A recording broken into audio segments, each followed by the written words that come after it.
Ya Rabbi, bugün dualar kabul bo'ladigan kunda qo'llarimizni ko'tarib, yig'lab turib so'raymiz.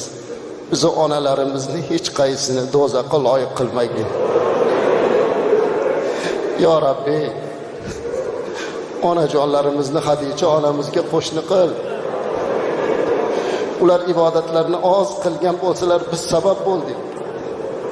Bizga mehr beraman deb ibodat qila olmadilar. Bolamni boqaman deb senga yuzlana olmadilar.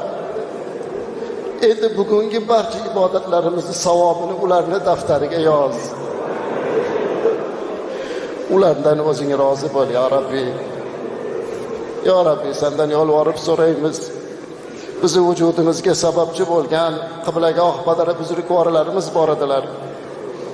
O'zlari yemasdan bizlarni yedirdilar. Bolam deb qaddi bukildilar.